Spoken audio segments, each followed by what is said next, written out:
Hi hello ಸ್ನೇಹಿತರೆ, ಎಲ್ರಿಗೂ welcome back to my channel. ಸ್ನೇಹಿತರೆ, ಇವತ್ತಿಂದ ನಾನು ಕರ್ನಾಟಕದ ಇತಿಹಾಸದ ಬಗ್ಗೆ ತಿಳಿಸ್ಕೊಡ್ತಾ ಹೋಗ್ತೀನಿ. ಮೊದಲನೇ ಬಂದು ಬನವಾಸಿಯ ಕದಂಬರು. ಕ್ರಿಸ್ತಶಕ 345ರಿಂದ 525. ಅಧ್ಯಾಯವು ಕರ್ನಾಟಕ ಇತಿಹಾಸದಲ್ಲಿ ಅತ್ಯಂತ ಪ್ರಮುಖವಾದದ್ದು. ಕನ್ನಡ ನೆಲದಲ್ಲಿ ಸ್ಥಾಪನೆಯಾದ ಮೊದಲ ಸ್ವತಂತ್ರ ಕನ್ನಡ ರಾಜವಂಶ ಎಂಬ ಹೆಗ್ಗಳಿಕೆ ಕದಂಬರಿಗೆ ಸಲ್ಲುತ್ತದೆ.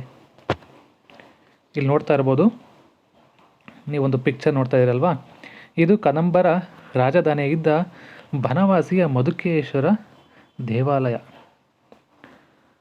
ಕದಂಬ ರಾಜ್ಯದ ಸ್ಥಾಪನೆ ಮತ್ತು ಹಿನ್ನೆಲೆ ಬಗ್ಗೆ ನೋಡೋಣ. ಕದಂಬ ರಾಜ್ಯದ ಸ್ಥಾಪಕ ಮಯೂರ ಶರ್ಮ, ನಂತರ ಮಯೂರವರ್ಮ ಎಂದು ಕರೆಯಲ್ಪಟ್ಟನು. ಇವರ ರಾಜಧಾನಿ ಬನವಾಸಿ, ಉತ್ತರ ಕನ್ನಡ ಜಿಲ್ಲೆ. ರಾಜ ಲಾಂಛನ ಬಂದು ಸಿಂಹ ಆಗಿರುತ್ತೆ.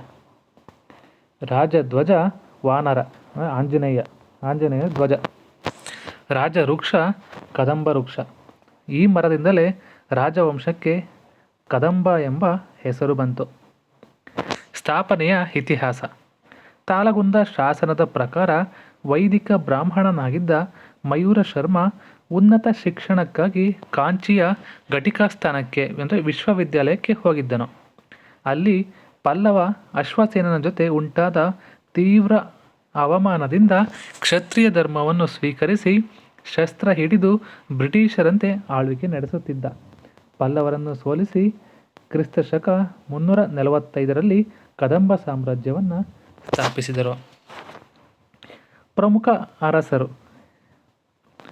ಮಯೂರವರ್ಮ, ಕ್ರಿಸ್ತಶಕ 345ರಿಂದ 365, ಸಾಮ್ರಾಜ್ಯದ ಸ್ಥಾಪಕ.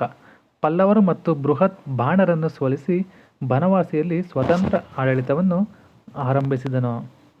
ಕಾಕುಸ್ಥವರ್ಮ, ಕ್ರಿಸ್ತಶಕ 435ರಿಂದ 455, ಕದಂಬರ ಅತ್ಯಂತ ಶಕ್ತಿಶಾಲಿ ಮತ್ತು ಪ್ರಸಿದ್ಧ ರಾಜ. ಇವನ ಕಾಲದಲ್ಲಿ ಕದಂಬ ಸಾಮ್ರಾಜ್ಯವು ವಿಸ್ತಾರವಾಯಿತು. ಗುಪ್ತರು ವಿಕ್ರಮಾದಿತ್ಯ II ಮತ್ತು ಗಂಗರ ಜೊತೆ ವೈವಾಹಿಕ ಸಂಬಂಧ ಬೆಳೆಸಿ ತನ್ನ ರಾಜಕೀಯ ಪ್ರಭಾವವನ್ನು ಹೆಚ್ಚಿಸಿಕೊಂಡನು. ತಾಳಗುಂದದ ಪ್ರಸಿದ್ಧ ಪ್ರಶಸ್ತಿ ಶಾಸನವನ್ನು ಕೆತ್ತಿಸಿದನು. ರವಿವರ್ಮ ಮತ್ತು ಮೃಗೇಶ ವರ್ಮ, ಇವರ ಕಾಲದಲ್ಲಿಯೂ ಕದಂಬ ರಾಜ್ಯವು ಸ್ಥಿರವಾಗಿತ್ತು. ನಂತರದ ದಿನಗಳಲ್ಲಿ ಗಂಟಲು ಸೀಳಿದಂತೆ ರಾಜ್ಯವು ಬನವಾಸಿ ಮತ್ತು ತ್ರಿಪರ್ವತ ಹಲಸಿ ಎಂಬ 2 ಶಾಖೆಗಳಾಗಿ ವಿಂಗಡಣೆಯಾಗಿತ್ತು. ಕದಂಬರ ಕೊಡುಗೆಗಳು. ಕನ್ನಡ ಭಾಷೆ ಮತ್ತು ಶಾಸನಗಳು.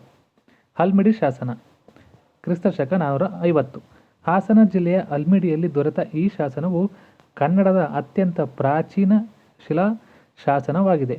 ಇದು ಕದಂಬರ ಕಾಲದ್ದು. ಕಾಕುಸ್ಥವರ್ಮನ ಆಳ್ವಿಕೆಯಲ್ಲಿ ಕನ್ನಡವನ್ನು ಆಡಳಿತ ಮತ್ತು ಸಾಂಸ್ಕೃತಿಕ ಭಾಷೆಯಾಗಿ ಮೊದಲ ಬಾರಿಗೆ ಬಳಕೆಗೆ ತಂದ ಶ್ರೇಯಸ್ಸು ಕದಂಬರಿಗೆ ಸಲ್ಲುತ್ತದೆ.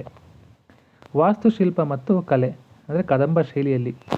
ಕದಂಬ ಗೋಪುರ, ಮೆಟ್ಟಿಲುಗಳಂತಿರುವ ಪಿರಾಮಿಡಲ್ ಶಿಖರ ಶೈಲಿ ಇವರ ವಿಶೇಷ ಕೊಡುಗೆ. ಪ್ರಮುಖ ದೇವಾಲಯಗಳು. ಬನವಾಸಿಯ ಮಧುಕೇಶ್ವರ ದೇವಾಲಯ, ಬೆಳಗಾವಿ ಜಿಲ್ಲೆಯ ಹಲಸಿನ ಜೈನ ಮತ್ತು ಶಿವಾಲಯಗಳು, ತಾಳಗುಂದದ ಪ್ರಣವೇಶ್ವರ ದೇವಾಲಯ. ಇಷ್ಟು ವಾಸ್ತುಶಿಲ್ಪ ಮತ್ತು ಕಲೆ ಸಂಬಂಧಪಟ್ಟಂತೆ.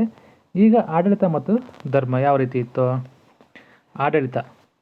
ರಾಜ್ಯವನ್ನು ಮಂಡಲ, ವಿಷಯ ಮತ್ತು ಕಂಪಿನಗಳಾಗಿ ವಿಂಗಡಿಸಲಾಗಿತ್ತು. ಪ್ರಧಾನಮಂತ್ರಿ, ತಂತ್ರಪಾಲ ವಿದೇಶಾಂಗ ಮಂತ್ರಿ ಮುಂತಾದ ಅಧಿಕಾರಿಗಳಿದ್ದರು. ಧಾರ್ಮಿಕ ಸಹಿಷ್ಣುತೆ.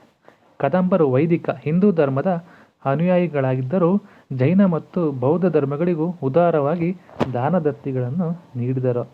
ಉದಾಹರಣೆಗೆ ರವಿವರ್ಮ ಮತ್ತು ಮೃಗೇಶವರ್ಮ ಜೈನ ಬಸದಿಗಳಿಗೆ ಬೆಂಬಲವನ್ನು ನೀಡ್ತಾರೆ.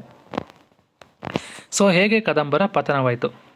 6ನೇ ಶತಮಾನದ ವೇಳೆಗೆ ಕದಂಬರಲ್ಲಿ ಆಂತರಿಕ ಕಲಹಗಳು ಹೆಚ್ಚಾದವು.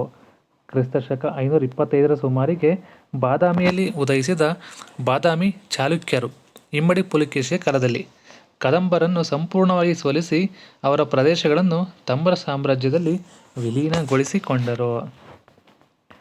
ಸ್ನೇಹಿತರೆ, ಇಷ್ಟು ಇವತ್ತಿನ ಒಂದು ವಿಡಿಯೋದಲ್ಲಿ ನಾನು ಬನವಾಸಿಯ ಕದಂಬರ ಬಗ್ಗೆ ಡಿಸ್ಕಸ್ ಮಾಡಿದ್ದೀನಿ ಸ್ನೇಹಿತರೆ. ಈ ವಿಡಿಯೋ ಇಲ್ಲಿಗೆ ಮುಗಿಸ್ತಾ ಇದ್ದೀನಿ. ಇಷ್ಟ ಆಗಿದ್ರೆ ಲೈಕು, ಶೇರು, ಕಮೆಂಟು ಹಾಗೆ ಸಬ್ಸ್ಕ್ರೈಬ್ ಮಾಡೋದನ್ನು ಮಾತ್ರ ಮರಿಬೇಡಿ. ಸೊ ಮುಂದಿನ ವಿಡಿಯೋದಲ್ಲಿ ಮತ್ತೆ ಸಿಗ್ತೀನಿ. ಅಲ್ಲಿವರೆಗೂ ಧನ್ಯವಾದಗಳು.